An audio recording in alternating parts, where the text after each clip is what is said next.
Então, nesse processo, ação penal 504-65-1294, continuidade do depoimento do senhor ex-presidente Fernando Henrique Cardoso. Eu devolvo a palavra aqui para a defesa do senhor Luiz Inácio. Presidente, o senhor respondendo a pergunta do defensor do Paulo Canhoto, o senhor descreveu o procedimento, né, da coleta desses bens que vão integrar o acervo e, posteriormente, a entrega desse acervo quando o presidente deixa o cargo. Pelo que eu entendi, o senhor descreveu que, ao longo do mandato, o senhor recebia cartas, recebia objetos, enfim, documentos, e isso ia para um setor algum órgão público que fazia o armazenamento, depois a catalogação, e só ao final do mandato é que o senhor recebeu todo esse acervo. É isso, presidente? É isso, senhor. Exatamente isso. O senhor tem conhecimento se em relação ao ex-presidente Lula foi feito algo diferente? Não, eu não tenho nenhuma informação sobre como foi o procedimento. A pessoa responsável, o senhor sabe o nome da pessoa que fez essa catalogação e posteriormente a entrega desse acervo presidencial, o senhor? Claro, a Daniela Danilo, vai estar aqui, porque ela era realmente a chefe do departamento, do arquivo do Palácio. Ela trabalhava lá, tem tiragem, dezenas de pessoas envolvidas nisso tudo, para cuidar da papelada, para fotografar os documentos, tudo isso é regulamentado, é regular, digamos assim. E era ela quem recebeu, se ela fisicamente, ela era a chefe nessa parte. O presidente não recebe diretamente isso. Presidente, o senhor deve ter visto que o acervo presidencial do ex-presidente Lula foi apreendido, vários objetos manipulados por pessoas que não têm a expertise necessária para essa finalidade. Isso aconteceu com o senhor em algum momento? Eu saiba nunca. Presidente, eu gostaria agora de fazer algumas perguntas em relação a um outro tema. Peço desculpa, mas eu preciso aqui da colaboração do senhor. O senhor foi eleito em outubro de 94. O senhor, na verdade, a candidatura do senhor era apenas pelo PSDB ou havia uma coligação que apoiava o senhor? Não, havia uma coligação. Eu não me lembro exatamente quais eram os partidos, mas certamente estavam além do PSDB, o PFL e o PTB. Perfeito. O senhor se recorda quantos deputados a coligação que o senhor integrava, que o senhor é vencedora, portanto, quantos deputados foram eleitos nessa coligação naquele ano de 94? Da coligação não posso dizer. O PSDB elegeu cerca de quase 100 deputados, foi bastante gente. Eu tenho um dado aqui. Eu não me lembro se quase se foi a primeira ou a segunda eleição, mas elegeu bastante. Perfeito. Eu tenho um dado aqui de que a coligação teria eleito 184 deputados em outubro de 94. O senhor sabe dizer se, a partir do momento que o senhor tomou posse, se o senhor conseguiu ampliar essa base de parlamentares? Eu vou dizer o seguinte, quando eu fui ministro do exterior, eu fui senador para começar, depois eu fui ministro do exterior, ministro da Fazenda, eu acompanhei bastante perto o presidente Itamar Franco, eu sabia da seguinte situação que é vigente no Brasil. Pelas nossas regras, o presidente da República se elege e o seu partido, e mesmo a sua coligação, raramente tem maioria no Congresso. Aliás, o seu partido nunca teve. O Partido da República, desde a Constituição de 88, jamais conseguiu ter muito mais que 20% do Congresso, mesmo quando ele é muito bem sucedido. O Brasil em 513, quando elege 100, tem 20% do Congresso. O seu partido. Por mesma coligação é difícil. Então, aqui se inventou um termo que se chama de presidencialismo coalizão. O que é isso? É que necessariamente, se o presidente quiser levar adiante um programa em que você tem maioria no Congresso. E como das urnas não brota essa maioria, você tem que compor essa maioria no Congresso. Né? O nosso sistema partidário é frágil e se fragmentou de tal maneira que hoje, se nós somarmos os 3 principais partidos, pela ordem numérica, eu creio que é PMDB ou PTB, um e outro, depois o PSDB, PTB não, PMDB, PT e PSDB, se somar os 3, não chega a 200, dá 190. Os 3 não se somam. Então, você vê que a dificuldade é imensa para qualquer presidente de governar nesse sistema político fragmentado. É a razão pela qual eu sempre fui favorável que se modificasse as regras partidárias e eleitorais e que haja algum limite nessa fragmentação partidária, porque o nosso sistema, basta ler o livro do Jaime Nicolau, o cientista político recentemente publicado, basta ler ali para você ver. Essas regras são feitas de tal maneira que o Congresso vai ser sempre fragmentado. Portanto, vai ser sempre difícil para o presidente, que é a pessoa que o povo vota e que espera que aquele programa seja levado adiante, vai ser sempre difícil para esse presidente levar adiante o programa sem montar uma coligação, eventualmente contraditória.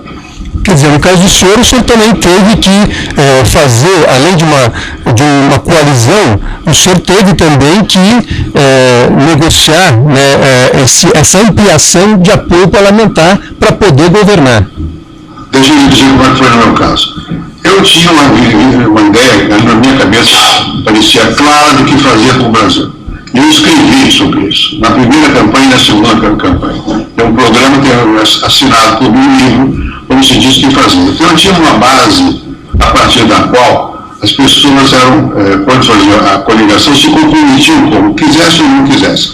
Quando eu ganhei as eleições, uma vez um desses pesquisadores, não sei qual dele, não me recordo mais, me disse: olha, aqui o senhor vai ganhar sozinho a eleição. Quer dizer, uma pessoa ganha a eleição, ele ganha no governo. O presidente ganha como pessoa, não é o partido do presidente que ganha, porque 20%. Mas depois tem que governar. Então, eu, de alguma maneira, levei ao PSDB a questão: olha, nós podemos ganhar, mas para governar nós precisamos de mais apoios. E havia uma aliança que era difícil na época, que era com o PFL, porque nós não éramos a mesma coisa. Aliás, não se faz aliança entre iguais, a aliança se faz quando você é diferente. Se faz aliança, mas em base a quê? Em base a um programa. E eu forcei, de alguma maneira, além do PFL e do PTB, que tinham me apoiado na campanha, quando eu virei presidente, eu chamei o presidente do PMDB, que tinha sido meu colega, que era líder do PMDB no governo, na oposição ao governo militar na época. Eu chamei o presidente do PMDB, que era também uma pessoa que eu conhecia bem, e disse: olha, eu preciso de vocês. Vamos trocar, se estiverem de acordo, e trocamos cartas dizendo qual era a base do entendimento. E a minha vida, o tempo todo, pode ler minhas memórias, estão aí claramente. Por quê? Tentar obter o que eu queria. Que não era maioria simples, era maioria de 3 quintos, que eu podia mudar a Constituição em vários pontos. E para isso, por causa da necessária modernização do Brasil. E para isso, precisam de 3 quintos do Congresso, da Câmara e do Senado. É uma batalha feroz, que só se vê quando o próprio presidente se empenha nela. Veja a situação atual. O presidente Temer está tentando aprovar reformas constitucionais. Como? Tem que ter uma lei de 3 quintos. Esse é o nosso sistema de governar. Você tem que usar. Agora, eu procurei, o tempo todo, recordar aquilo que se aliavam, que tinha um compromisso de aprovar certas matérias. Era essa a minha luta. Perfeito. Presidente, aqui nesta ação penal, o Ministério Público também, ao denunciar o ex-presidente Lula, faz aqui uma alegação de que o presidente Lula, ao se eleger presidente da República, tinha um apoio parlamentar de 254 deputados e que depois ele ampliou para 325. Para o Ministério Público Federal, isso causa alguma estranheza. O senhor vê dessa forma ou efetivamente isso é uma situação normal para quem está governando o país?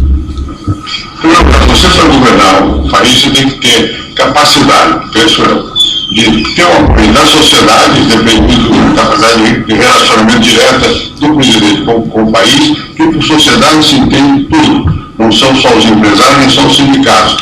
As igrejas, as organizações profissionais, a sociedade civil, tem que estar permanentemente motivando a sociedade. E tendo permanentemente o apoio do Congresso. Se você não tiver o apoio do Congresso, você também não governa. Agora, se tem 250, 150, depende. Se você está empenhado em mudar a Constituição, você tem que ter 3/5. Os apoios no Brasil, pelo nosso sistema, geralmente são mais eventuais. As pessoas se comprometem, mas não cumprem, a não ser em certos pontos. Então, quais são os pontos centrais? E tentar lutar para ter a aprovação desses pontos centrais. Eu acho que isso é a tarefa de governar, é convencer. Convencer etimologicamente, quer dizer vencer junto. Então você tem que fazer com que as pessoas estejam do seu lado, na sociedade e no comércio. Isso é função de quem quer governar. Perfeito. Presidente, o senhor Nestor Cerveró fez uma delação premiada com o Ministério Público Federal e nessa delação ele relata que teria já no governo, enquanto no período que o senhor é presidente, que ele teria recebido propina em alguns projetos da Petrobras. O senhor teve conhecimento desse fato enquanto presidente da República? Não, eu nem conheço esse senhor, ouvi falar dele, eu não sei agora, não tenho a menor ideia. Agora, o presidente da República não pode saber o que está acontecendo com muitas pessoas. É um procedimento incorreto de pessoas, que deve ser combatido. Tá? Eu nunca ouvi falar desse senhor, a não ser mais recentemente pelas razões públicas. Não posso dizer que sim, que não. Precisa investigar. Se houve ou não houve, se houve, tem que ser punido. Quer dizer, ali era uma situação da Petrobras que não chegava à presidência da República, mesmo quando o senhor era presidente. Veja, no meu caso, no meu tempo, eu não vou falar sobre os outros, eu não sei. No meu tempo, na primeira fase do meu governo, como eu era ministro da Fazenda, o presidente Itamar Franco, e eu não queria quebrar a continuidade da ação administrativa, eu não mudei as direções de algumas empresas, inclusive a Petrobras, nem a Vale do Rio Doce. Elas estavam constituídas na época do presidente Itamar Franco. O que eu queria? No caso da Petrobras, nós tínhamos projetos de modernização da Petrobras. Um deles implicava em alterar a legislação do petróleo. Matéria para mim muito complicada. Meu pai era general do petróleo. Eu fui tesoureiro do Centro de Estudos de Defesa do Petróleo. A campanha do petróleo é nossa. Então, eu entendi, não obstante, porque eu sou uma pessoa que tem um certo conhecimento do mundo, que aqui não era um momento, que no momento seguinte era preciso ter competição. Se não houvesse competição, o monopólio acaba sendo não do Estado, mas dos burocratas ou dos partidos que dominam os burocratas. Eu queria que houvesse competição. Então, tem que quebrar. O que eu queria da direção da Petrobras era que ela apoiasse esse projeto de modificação da lei do petróleo. Isso foi feito, foi apoiado. Bem, depois, mais adiante, aí mudei mais a Petrobras, mudei a direção da Petrobras.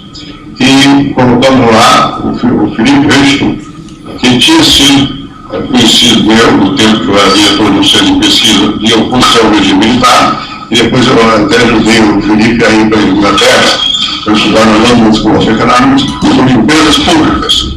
E depois tive uma experiência também de empresário e tal, eu nomeei o Felipe.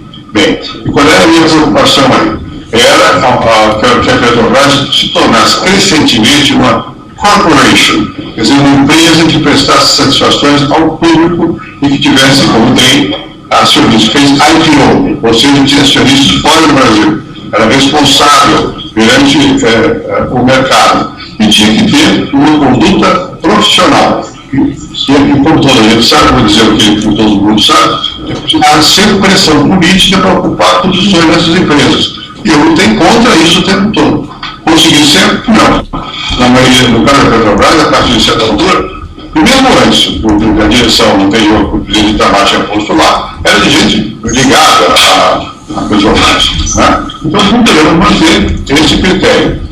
Mas eu não tinha contato, a não ser eventualmente com o presidente, e muito mais raramente comigo ou outro diretor. Perfeito.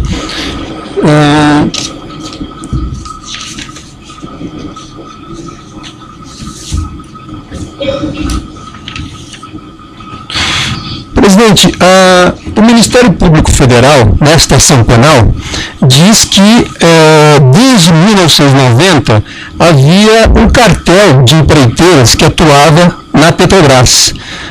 Cartel que seria, de acordo com o Ministério Público Federal, composto por Odebrecht, OAS, dentre outras empreiteiras.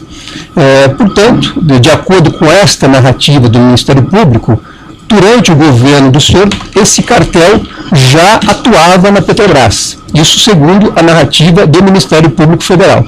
O senhor tomou conhecimento da existência desse suposto cartel e da atuação desse suposto cartel enquanto presidente da República? Não, isso nunca chegou até mim. As coisas que chegaram até mim foram comunicadas ao presidente da Petrobras. Era o conjunto da natureza, não era caracterização. Abusos, a questão de custo de plataforma, de uma empresa qualquer, isso tudo, mais depois eu perguntei ao presidente da Petrobras, que era o Felipe Prestu, isso foi transformado em ação, foi levado para o Ministério Público. Mas eu nunca soube de uma caracterização, como eu acabei de dizer aqui, eu não conheço as pessoas da OAS, nunca vi, não me lembro de ter visto. Então, o senhor não teve conhecimento sequer da existência desse suposto cartel ou da atuação desse suposto cartel na Petrobras? Não, eu reitero. O que chegou a meu conhecimento era questão de plataformas, abuso de plataforma, foi mandado para a Petrobras e foram, as providências cabíveis foram tomadas em casos individuais. Não havia, e eram alegações, não era uma coisa concreta, alegações. Nunca houve nenhuma afirmação efetiva de cartelização ou coisa que vai. Pode ter havido. O presidente da República não sabe tudo o que acontece. Pode ter havido. Agora, não teria minha aprovação e eu teria feito o que disse que fez no caso. No outro caso que eles chegaram, eu imediatamente pergunto lá, o que é isso? O senhor tocou realmente numa questão bastante importante, né? O senhor disse, o presidente da República não necessariamente sabe de tudo. O senhor pode dar o seu depoimento, a sua experiência na presidência da República? Quer dizer, o presidente pode saber de tudo que acontece nas empresas públicas, nos órgãos públicos? Ele pode saber de orientação geral. Ele pode, inclusive, ler jornais. Então, o que sai nos jornais, o presidente sabe. O presidente tem informe da ABI, que é o órgão de informação que traz ao presidente dados sobre questões desse tipo.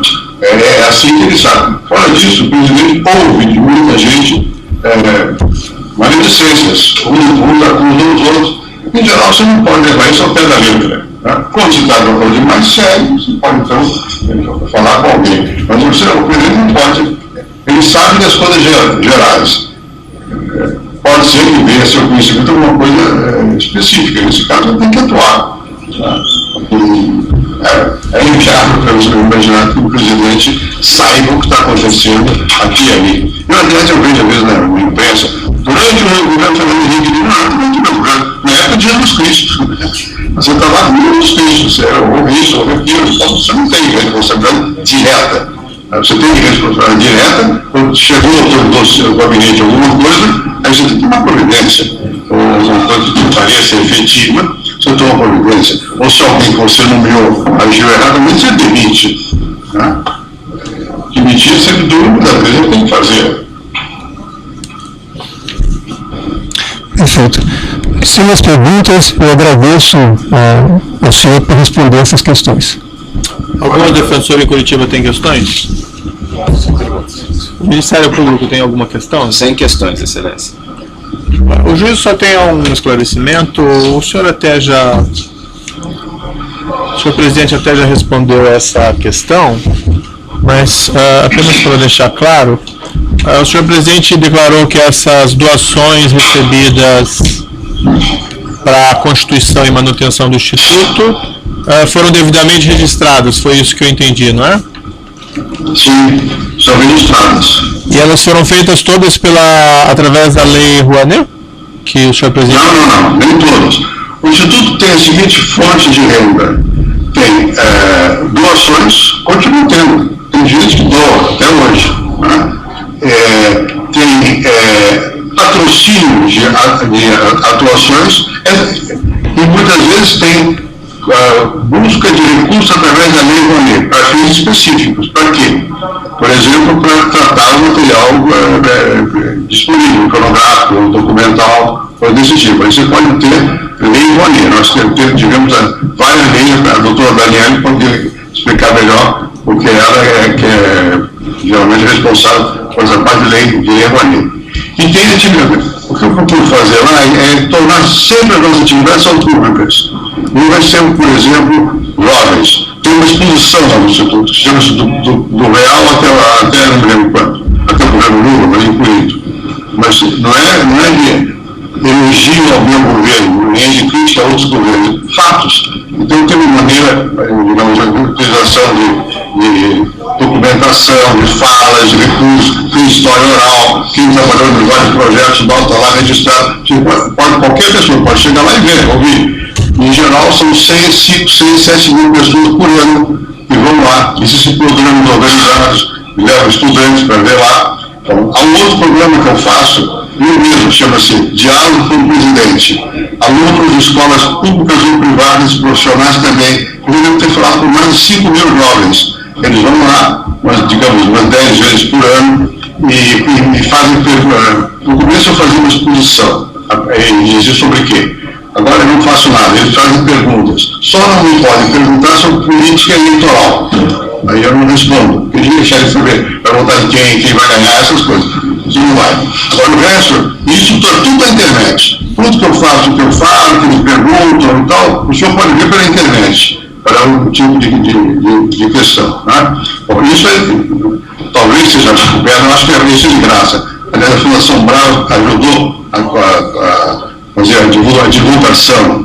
Algumas coisas são compromissos, quando a gente faz a Lei Rouanet, se compromete a expor o que se está fazendo. Então tem uma exposição, que as pessoas vão lá e veem uma parte da documentação. Né? E essas são as fontes de recursos do Instituto. Diga-se de passagem, eu lá sou doador. Eu nunca tive, não tenho cartão, como é que chama isso? Corporativo. Eu nunca usei uma passagem, eu viajo muito, nunca saí um dinheiro do Instituto para viagem minha, né? Nunca recebi, obviamente, nenhum tostão.